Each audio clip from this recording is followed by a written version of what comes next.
वचन पढ़े होंगे ना। वचन अब दो प्रकार के होते हैं, एक वचन और बहुवचन। तो एक वचन को हम इंग्लिश में क्या कहते हैं? सिंगुलर। क्या बोलते हैं? सिंगुलर। और बहुवचन को हम क्या बोलते हैं? प्लूरल। क्या बोलते हैं? प्लूरल। अब आखिरकार इन दोनों में अंतर क्या है, इन दोनों में डिफरेंस क्या है? पहले हम सिंगुलर को समझते हैं, यानी कि एक वचन को। अब बच्चों अगर आप ध्यान से इस नाम को सुनोगे, एक वचन, एक मतलब क्या होता है? वन ना। जब भी हम किसी एक चीज की बात करते हैं तो उसे हम बोलते हैं सिंगुलर। क्या बोलते हैं? सिंगुलर। अब जैसे मेरे पास ये एक मार्कर है तो ये सिंगुलर है, ये एक वचन है या बहुवचन है? एक वचन। और एक वचन को हम इंग्लिश में क्या बोलते हैं? सिंगुलर। क्या बोलते हैं? सिंगुलर। अगर हम सिंगुलर की डेफिनेशन की बात करें, यानी कि परिभाषा की, when you talk about one thing, जब आप किसी एक चीज के बारे में बात करते हो तो उसे हम बोलते हैं सिंगुलर। ठीक है। अब जैसे यहाँ पे एक बोर्ड है, एक व्हाइट बोर्ड है ना, तो इसे हम क्या बोलेंगे? सिंगुलर। हमारे पास एक डस्टर है तो इसे क्या बोलेंगे? सिंगुलर। अब बात करते हैं प्लूरल क्या है, उसका जस्ट उल्टा। एक हो गया, अब प्लूरल ये कहता है कि भाई जब आप बहुत सारी चीजों की बात करते हो ना, तब मेरा आप यूज करना, जब आप मेरा उपयोग करना।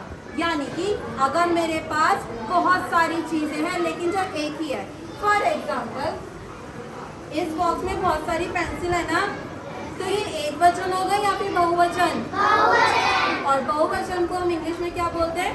प्लूरल। ठीक है। When you talk about more than one thing, जब आप किसी एक चीज से ज्यादा की आप बात करते हो तो आप बोलते हो प्लूरल। क्या बोलते हो? प्लूरल। अब इसके भीतर कई सारे रूल्स होते हैं, इसके बहुत सारे नियम होते हैं। पहले आज हम थोड़े एक बेसिक नियम की बात कर लेते हैं, एक बेसिक रूल की। अगर आपके पास लिखा है बॉय, बॉय मतलब एक लड़का होता है ना, अब इसका प्लूरल क्या होगा? बॉयज। ठीक है। Second one, day.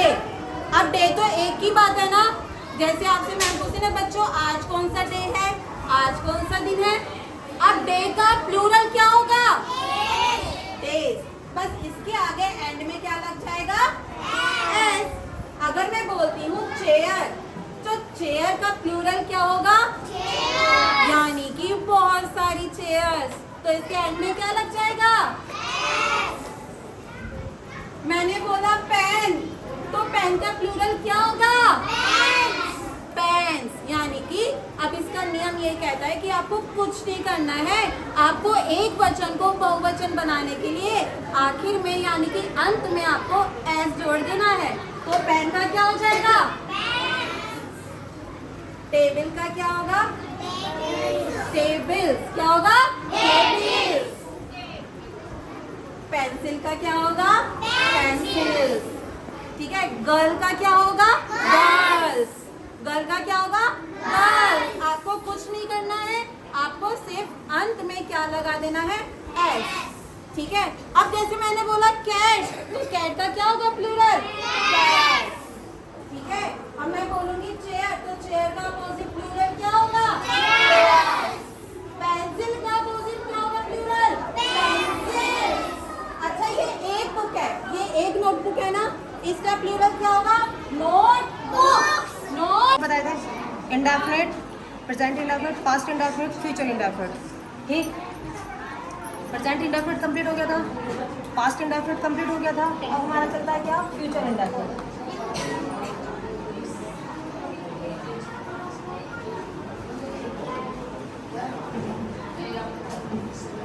ठीक, इसे हम शॉर्ट फॉर्म में क्या बोलेंगे? FIT, यानी फ्यूचर इंडेफिनिट टेंस। ठीक, देखो इसकी मैंने पूरी पहचान नहीं लिखी है, पहले समझ लो। फ्यूचर इंडेफिनिट होता क्या है? फ्यूचर होता क्या है? फ्यूचर होता है जो तो हमारा अब जो हम कर रहे हैं उससे आगे का दिखाने वाला, देखने वाला है, दिखाने वाला। ठीक, फ्यूचर वो होता है आने वाला समय। एक वर्ड में बोलूँ या एक लाइन में बोलूँ तो आने वाला समय। ठीक, उसे बोलते हैं फ्यूचर। जिन हिंदी वाक्यों के अंत में, एक पहचान के रूप में सिर्फ एक ही लाइन है, जिन हिंदी वाक्यों के अंत में गा गी गे, जैसे अभी तुमसे बोलूँ कि मैं कल आऊँगी, ठीक, या मैं कल नहीं आऊँगी, तो लास्ट में क्या है गी, तुम कल आओगे, गे आया, मतलब वो है या था कुछ नहीं आया, सिर्फ गे। तो सिर्फ 3 ही वर्ड्स की पहचान है इसमें, जिन हिंदी वाक्यों के अंत में द, ही और गे आदि शब्द आते हैं। मतलब जहाँ ये 3 वर्ड्स मिल जाए, समझो हिंदी में, ठीक, इसके बाद इंग्लिश का बताऊंगी। हिंदी में जहाँ 3 वर्ड्स मिल जाए तो वो क्या है हमारा फ्यूचर, यानी कि भविष्य। ठीक। दूसरा, अगर इसे हम यूज़ कैसे करेंगे, इनमें दो टाइप्स का यूज़ होता है। एक तो लगता है इसमें विल, एक लगता है इसमें शैल। उसमें तो होता था हमारा क्या, उसमें तो होता था हमारा एक वचन बहुवचन होता था। इसमें एक वचन बहुवचन नहीं है, इसमें सिर्फ विल और शैल का अंतर होता है। उसमें I we you they he she it name, ये चीज़ अलग अलग होती थी। ठीक, लेकिन इसमें वो चीज़ नहीं है। इसमें सिर्फ ये तो हम हैप्पी होप लगानी, लेकिन लगानी किसके साथ है, आई और वी, ये दो ऐसे हैं जिसके साथ सिर्फ हमारी शैल लगेगी। क्या लगेगी, शैल। और बाकी ही, शी, इट, नेम, यू, दे, ठीक, या 1 प्लस जो भी है, एक से ज़्यादा किसी का नाम आ जाए, उनके साथ क्या लगेगा, क्या लगेगा, विल। क्या लगेगा उनके साथ, विल। ठीक। एक सेंटेंस है, मैं पढ़ाऊंगी, मैंने सेंटेंस लिखा, मैं पढ़ाऊंगी। दूसरा सेंटेंस आया मेरा, वह पढ़ाएगा। अंतर देखना दोनों में, एक सेंटेंस ये है और एक सेंटेंस ये है। इसमें की आया, इसमें गा आया।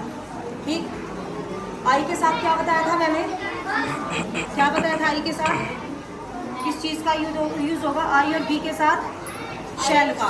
किस चीज़ का यूज होगा, इसे बनाओ आई के साथ किस चीज़ का यूज होगा, इसे बोलेगा हेल्पिंग वर्ब, जिसकी हेल्प से हम आगे सेंटेंस बढ़ा रहे हैं। ठीक। आई शैल, पढ़ाने को क्या बोलते हैं, क्या बोलते हैं, रीड, पढ़ना होता है, पढ़ाना टीच, क्या होता है, टीच, TEACH। दूसरी बात, इसमें जो हमारी वर्ब आती है, ठीक, इसमें हमेशा फर्स्ट फॉर्म लगती है। पास्ट में सेकंड फॉर्म लगी थी, प्रेजेंट में फर्स्ट फॉर्म लगी थी, उसमें SEIS जुड़ा था। ठीक। पास्ट में सेकंड फॉर्म लगी थी इंडेफिनिट में। इसमें क्या है, इसमें भी हमारी फर्स्ट फॉर्म लगेगी। ठीक। इसमें सेकंड फॉर्म का या SEIS का कोई अंतर नहीं है, सिर्फ फर्स्ट फॉर्म का यूज होगा। आगे आता है वह को क्या बोलेंगे, वह को क्या बोलेंगे इंग्लिश में, लड़कों के लिए क्या लगाते हैं, लड़कों के लिए, लड़कियों के लिए लड़कों को ही, क्या लगाते हैं, ही के साथ क्या लगाएंगे हम लोग, he, she, it, name, you, we, you, they, I, 1 plus के साथ क्या लगाया मैंने, विल। क्या लगाया मैंने, तो ही की हेल्पिंग वर्ब क्या लगाएंगे हम, विल। पढ़ाने को क्या बताया अभी मैंने, टीच, तो इसमें फर्स्ट फॉर्म लगेगी, ही विल टीच। अंतर दोनों में सिर्फ 2 अंतर है, आई और वी के साथ ही शैल लगेगा और किसी के साथ शैल का यूज नहीं होगा। और सभी जो भी तुम्हारा सब्जेक्ट आ जाता है, ठीक, सब्जेक्ट मतलब ही, शी, इट, नेम, जो भी तुम्हारा या किसी का नाम है उसे बोलते हैं सब्जेक्ट। जो भी तुम्हारा आ जाता है उसे हम क्या बोलेंगे, सब्जेक्ट। उसके साथ विल का यूज होगा। क्लियर है?